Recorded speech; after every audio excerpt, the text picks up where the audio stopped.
The night was silent, too silent. The kind of silence that made people close their doors early and avoid the streets. A cold wind crawled through the small mining town, carrying dust and the smell of metal from the nearby factories. It was the kind of place where strangers never stayed long and kindness was as rare as rain. A man walked slowly along the cracked road. He was not rich. His coat was old, patched with different colors, proof of many winters. People in town only knew him as the quiet human who kept to himself. He worked hard, ate little, and spoke even less. As he passed the back of the trading post, something caught his eye. A shadow moved near the trash bins.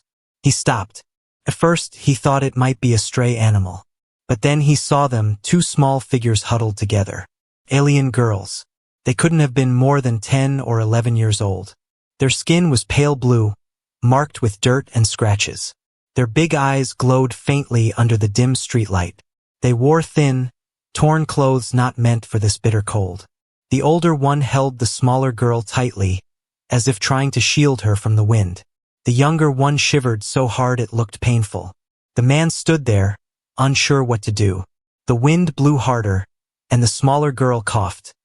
A weak, dry sound that made his chest tighten. He took a careful step forward. The older girl's eyes widened. She pulled her sister closer, ready to run if he came any nearer. "It's okay," the man said softly. His voice was deep but gentle, carrying no threat. "I'm not here to hurt you." They didn't answer. The man looked around. The streets were empty. The only place still open was a small food stall at the corner.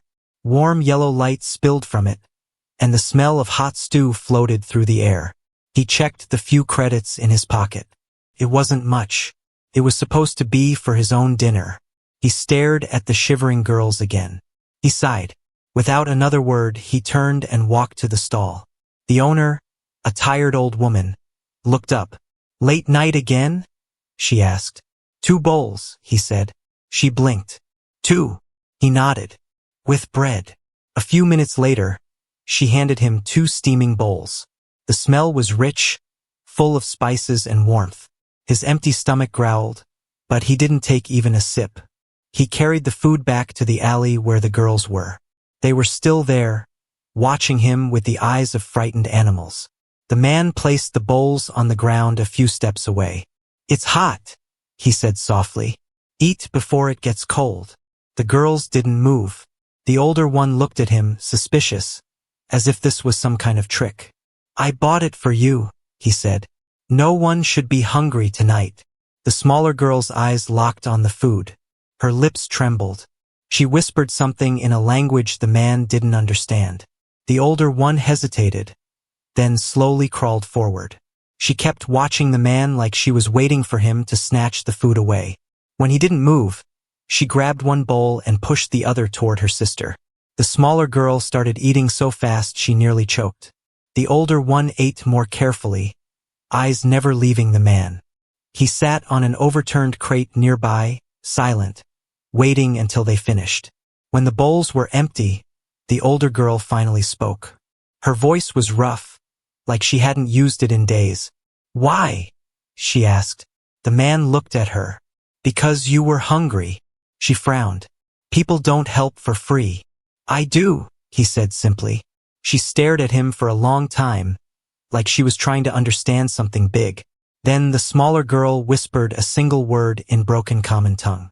"Thank you." The man stood. "Stay warm," he said. "Night is dangerous." He turned and walked away. He didn't ask their names. He didn't ask where they came from. He thought this was the end. But it wasn't, because 10 years later, when the sky above this same mining town shook under the roar of engines and a giant luxury spaceship landed right outside his door, he would remember this night. And only then would he learn who those girls really were, and why they had never forgotten him. The next morning was gray and quiet. A thin layer of dust covered the streets of the mining town like a blanket. The man walked out of his small room above the tool shop, stretching his tired arms. His mind drifted back to the 2 girls from last night. He told himself he had done enough, gave them food, gave them a chance to survive the cold night. That was all a stranger could do. But deep inside, he wondered if they were still out there, if they had made it through till morning. He walked back to the alley behind the trading post. The same alley where he had left the food. Empty. The broken crate was there. The trash bins were there. But the girls were gone. He stood there for a while, looking around carefully. Maybe they were hiding. Maybe they were scared of daylight. But no matter where he looked, there was no sign of them. No bowls. No footprints. Nothing. It was as if the wind had carried them away. The man asked a few shopkeepers nearby if they had seen the girls. 2 alien kids?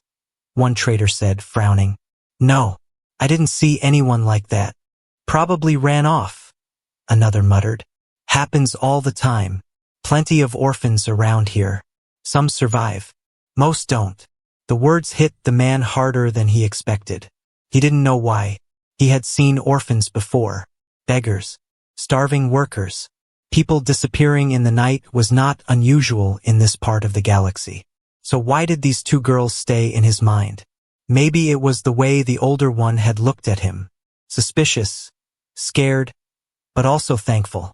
Like she wanted to believe there was still kindness left in the universe but wasn't sure anymore. Or maybe it was the younger one's trembling voice whispering, "Thank you." For the next 3 days, the man kept walking past the same alley after work. Each time, he hoped to see them again. Each time, the alley stayed empty. One evening, he left some bread and a bottle of water there, just in case. The next morning, the bread was gone. His heart jumped. Maybe they were still alive. Maybe they were watching from the shadows. So he left more food the next day. But it stayed there, untouched. The man sighed. Maybe it wasn't them who took the bread the first time. Maybe it was a stray dog or a drunk worker. Maybe the girls were already gone. Far from this dusty little town. Winter came early that year. The wind grew colder, carrying snow from the northern hills. People said a storm was coming. The kind that could bury small towns under white silence for weeks. The man thought about the girls again. Could they survive a storm like this? He asked the old food stall owner if she had seen them. No, she said, shaking her head. 2 kids?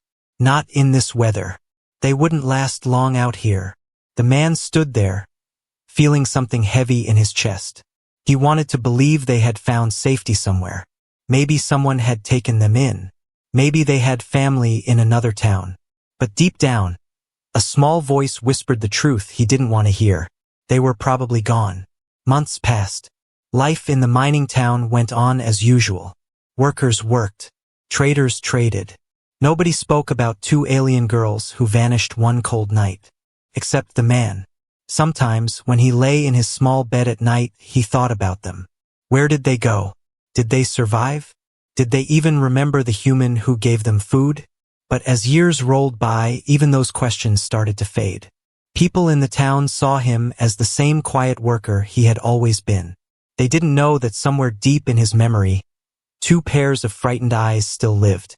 10 years later, on another cold evening, the sky over the same mining town would roar with the engines of a massive luxury spaceship. People would run into the streets, pointing at the glowing lights in the clouds. And when the ship landed right outside the quiet man's door, shaking the ground with its power, everyone would ask the same question. Who were they here for? But only the man would remember that night long ago, when 2 small girls vanished into the darkness after eating his food. And only he would soon learn the truth. 10 years. That was how long it had been since that cold night when the quiet man gave 2 starving girls a warm meal behind the trading post. The mining town had not changed much in those 10 years. The same dusty roads. The same broken signs swinging in the wind. The same old tavern with its dim yellow lights. Life here moved slowly, like the wheels of an old cart stuck in mud. But the man had changed. His hair now had streaks of gray. His shoulders were more bent from years of hard work. The same small room above the tool shop was his home. The same narrow bed his place of rest. He lived simply, worked at the mines, ate his dinner alone, spoke little. And though he never told anyone, sometimes, on cold nights when the wind howled outside, he still remembered them. 2 small faces, one older, one younger, thin arms holding each other close, The way they had vanished without a word. He never learned their names. He never knew what happened to them. But he never forgot. It was on a late winter evening when everything changed. The man had just returned from the mines, his boots heavy with dust, his hands tired from carrying metal rods all day. He sat by his small fire, heating a pot of water for tea, when the ground beneath him suddenly trembled. At first, he thought it was just another mining blast. They happened all the time. But then came the sound. A deep, thundering roar from the sky. Not like any mining machine. Not like any storm. The man stepped outside, frowning. Across the town, people were coming out of their homes, looking up. The sky was glowing. Out of the clouds, a shape appeared. Huge, metallic, bright lights running along its sides like rivers of fire. It was a ship, but not like the cargo ships that sometimes stopped by the trading post. This one was different, bigger, sleeker, the kind of ship that did not belong to poor mining towns. The kind of ship that carried wealth, power, and danger. The roar grew louder as it descended. Dust and wind exploded across the ground as the ship slowed above the empty field outside the town. People ran for cover, shielding their faces from the storm of dirt the engines threw into the air. Children screamed. Dogs barked. The ship landed with a heavy thud that shook the earth. Then silence. The kind of silence that made every heartbeat sound too loud. The man stood frozen, staring at the giant vessel. Why was it here? Nobody important ever came to this town. There were no politicians here. No rebels. No leaders. Just miners. Traders.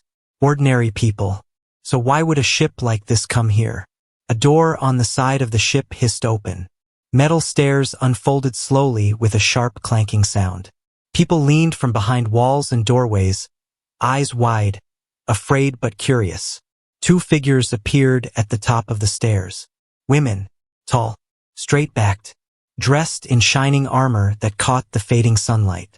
Their faces were half hidden under metallic hoods, but even from far away, the man could see the glow in their eyes.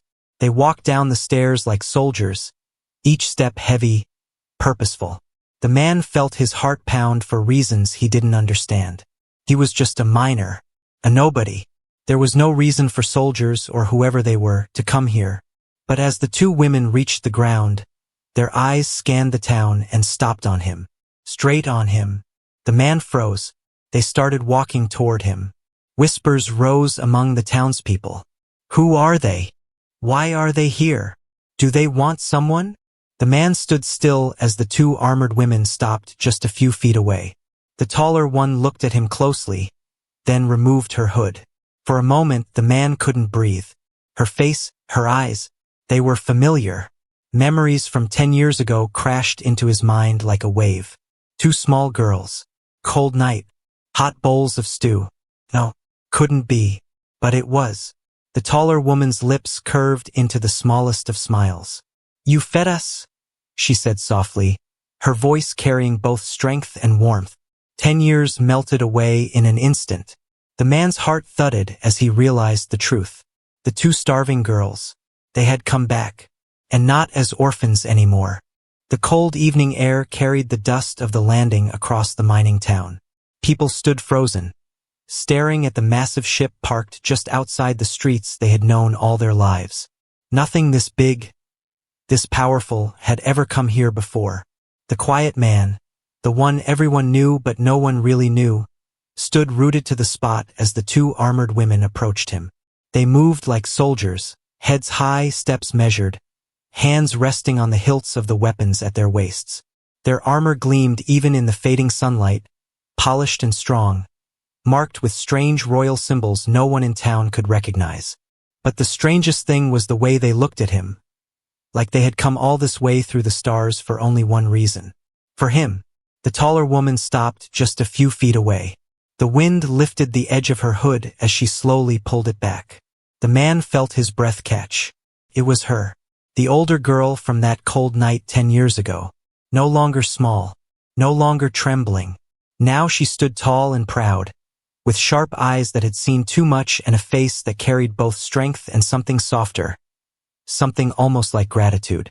The second woman stepped forward too, lowering her hood. Her features were gentler, younger. Her eyes still had a trace of the little girl he remembered, the one who had whispered "thank you" with a trembling voice while clutching a bowl of hot stew.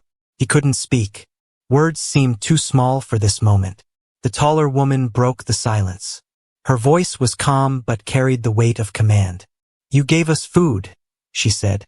The man nodded slowly, unsure what else to do. "You saved our lives," she added. The man shook his head. "I only gave you a meal."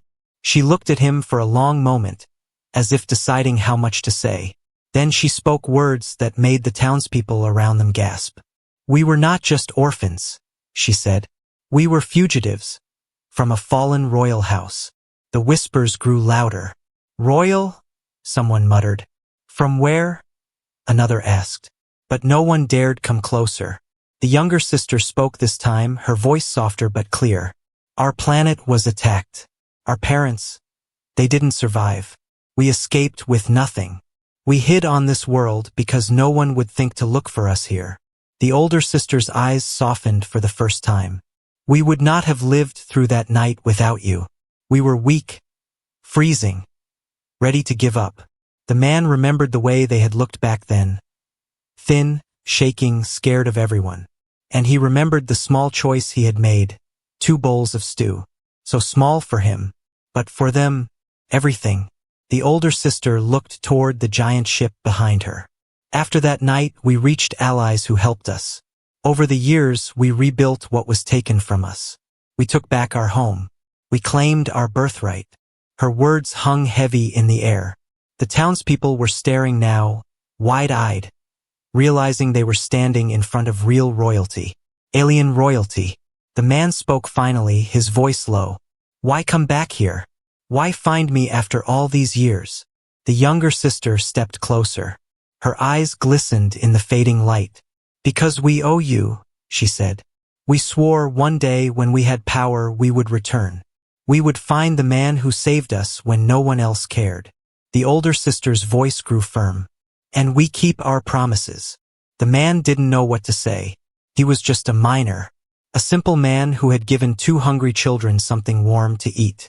He had expected nothing in return. But now here they stood, 2 royal sisters, no longer frightened children, but leaders of a reborn world, with soldiers, wealth, and power at their command. And they had come for him. The older sister raised her hand. A small holographic device blinked to life, showing the crest of their royal house, twin stars encircled by a silver crown. "This," she said softly, "is the mark of our family, and tonight, you will learn what it means when royalty owes you a life debt." The crowd gasped again. The man just stood there, feeling like the ground beneath him had shifted. 10 years ago, he had given food to 2 lost girls. Now those girls were queens, and his life was about to change forever. The man stood frozen as the words echoed in his ears. A life debt. The older sister's voice carried both strength and promise when she said it. The crowd around them went silent, staring at the 2 royal women who had descended from the massive spaceship like beings from another world. No one here understood everything yet, but they all knew one thing. This simple man, the quiet miner they had known for years, was suddenly at the center of something far bigger than their small dusty town. And he himself had no idea what to do. The older sister stepped closer. The wind carried the edge of her cloak as she looked straight into his eyes. "On that night," she said, her voice low but clear, "we had nothing. No family. No weapons. No hope. We were weak and hunted. Our enemies wanted our bloodline erased forever. And you, a stranger, gave us the strength to survive another day." The younger sister spoke softly, her eyes shining in the fading light. "Without that day, we would not be here now. Our house would not have risen again. Our enemies would have won." The man shifted uneasily. He didn't like so many eyes watching him. He wasn't used to attention. For years, he had been no one, just another worker in the mines. "I only gave you food," he said finally. His voice was rough but calm. The older sister shook her head slowly. "You gave us life, and our people have a law as old as the stars. A life saved is a life owed. The townspeople gasped. Whispers spread through the crowd like fire. A life owed? Someone muttered. Is he going with them? Another asked. No one dared speak too loudly. The two armored women looked like they could command entire armies. And yet, here they were, speaking to a simple miner like he was someone important.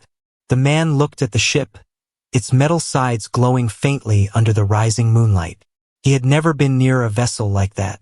It looked like it belonged to kings and queens, not someone like him. You don't owe me anything, he said quietly. I never wanted a reward.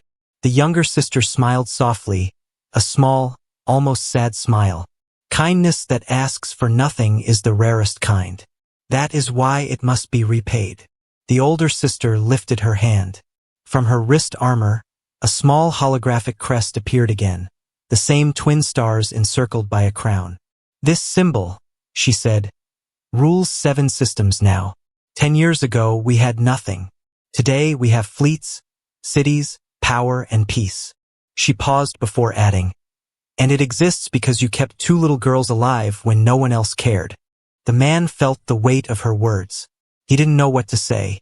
He had lived his life in silence. He had never thought a single act could echo across stars like this. The older sister turned to her soldiers standing at the base of the ship. They carried long spears of polished metal and watched the scene with disciplined eyes. She looked back at the man. We searched for you for years, she said. Records in this sector are poor. We thought maybe you had died. But you were here. All this time, living like nothing had happened. The man shrugged slightly. Life is simple here. The younger sister stepped forward now. It doesn't have to be. Not anymore. The crowd murmured again. Some looked jealous. Others looked afraid. Where will they take him? Someone whispered. Why would queens care about a minor? Another muttered. The older sister ignored them. Her eyes stayed on the man. Our people believe, she said slowly, that when someone saves a royal life, the debt can only be paid in 2 ways, with treasure or with a bond that lasts forever. The man frowned slightly. A bond. The younger sister's voice was soft but steady. Come with us. See our world. Let us honor you before our people. Whatever you ask will be yours. The man hesitated. He was just a worker living day by day. He had no dreams of riches, no hunger for power.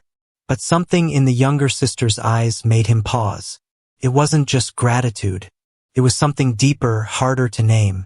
He looked at the ship again, its lights glowing like a doorway to another life. A life he never asked for. A life that was suddenly calling his name. The older sister's voice cut through his thoughts. Tonight, she said firmly, the debt of life will be repaid. Whether you choose gold, land, or something greater, it begins now. The man stood there, the cold wind brushing against his face, knowing his quiet life had just ended forever. The air was still cold, but no one in the mining town felt it anymore. Everyone stood frozen, watching the scene unfold. A simple man, a miner with calloused hands and dust on his boots, stood facing 2 alien royal sisters whose power now reached across the stars. And they had come for him. The older sister stepped closer, her royal armor glinting in the moonlight. She looked strong, commanding, yet there was softness in her eyes when they rested on the man. You saved our lives, she said, her voice carrying across the silent crowd. Tonight, we offer you something in return. Something no human has been given before. The younger sister nodded. Her face was calmer, gentler. We swore an oath that day. We would rise again. And when we did, we would come back for you. The man stood still. He didn't like crowds. He didn't like attention. For 10 years, he had lived quietly, speaking little, asking for nothing. And now 2 royal women from another world stood before him, offering rewards he never dreamed of. He cleared his throat. I don't want riches, he said slowly. The older sister smiled faintly. We thought you might say that. Kindness like yours asks for nothing. But our people have a law. A life debt must be paid. It cannot be refused. The younger sister raised her hand toward the massive ship behind them. Its lights burned like a second sun, casting long shadows across the ground. Our world is free now, she said softly. We have fleets, cities, wealth beyond counting. We can give you all of it. Land, gold, a home among the stars. The man shook his head. I have no need for gold. The older sister's eyes glimmered. Then what do you want? Name it. If it can be given, it will be yours. The townspeople gasped. A simple miner being offered anything he wanted by alien queens? It sounded like a story from an old legend. But the man stayed quiet for a long moment. He looked at the younger sister. 10 years ago, she had been a small, trembling girl hiding behind a trash bin. Now she stood tall, wearing royal armor, her hair tied with silver bands, her eyes bright like stars. He wondered what she had endured in those 10 years, what battles she had fought, what fears she had buried to become who she was now. Finally, he spoke. I only wanted to make sure you lived, he said simply. That was enough for me. The younger sister's face softened. Her voice dropped, almost a whisper. And that is why we must repay you, because you expected nothing. The older sister turned to the soldiers near the ship. Bring the crown gift, she commanded. 2 soldiers disappeared inside the vessel and returned carrying a small, black case. They placed it gently on the ground before the man. The older sister opened it with a soft hiss. Inside was a glowing crystal the size of a man's fist. Its light pulsed slowly, like a heartbeat. The townspeople murmured in awe. Even from a distance, they could feel the energy radiating from it. This, the older sister said, is the heart of Aloria. Powers our fleets, can give life to cities. 1 crystal is worth 1,000 kingdoms. The man stared at it, then at the sisters. Why give this to me? The younger sister's answer was simple. Because it is priceless, and so is what you gave us. But then she stepped closer, her eyes locking on his. There is another offer, she said softly. Not of wealth, not of power, but of belonging. The man frowned slightly. Belonging? She nodded. Come with us. Leave this small world. See the stars. Stand as the one who saved our throne. Let our people honor you. Let our world be yours too. The older sister added, if you wish, you may stay among us forever. We would call you not just savior, but family. The man felt the weight of their words. Family. It had been years since he had heard that word directed at him. He had no wife, no children, no one waiting for him when he returned from the mines each day. And now, 2 royal sisters from another world were offering him not just gold or gifts, but a place in their lives. The younger sister extended her hand. Come with us. Let this be the beginning of something new. The man looked at the glowing crystal, at the massive ship, at the soldiers, at the faces of the crowd, and finally at the sisters. For the first time in years, his life was no longer empty. But he had a choice to make. The night air was heavy with silence. The whole mining town stood still, watching the simple man face 2 royal sisters from another world. Their giant ship waited behind them like a sleeping beast of metal and light. The man looked at the sisters, then at the glowing crystal they had given him. Its blue light reflected in his tired eyes. He had lived a quiet life, a life of work and dust and little dreams. Now the universe itself seemed to stand at his door, asking him to step through. The younger sister still held out her hand. Come with us, she said softly. Let us give back what you gave us, a future. The man did not take her hand right away. He looked back at the town, at the broken buildings, the streets filled with dust, the faces of people who had worked all their lives but had never left this place. He had lived among them for 10 long years. He had eaten the same food, breathed the same air, carried the same weight of survival as everyone else. But when he looked at the sisters again, he knew. His life had changed the night he gave them food.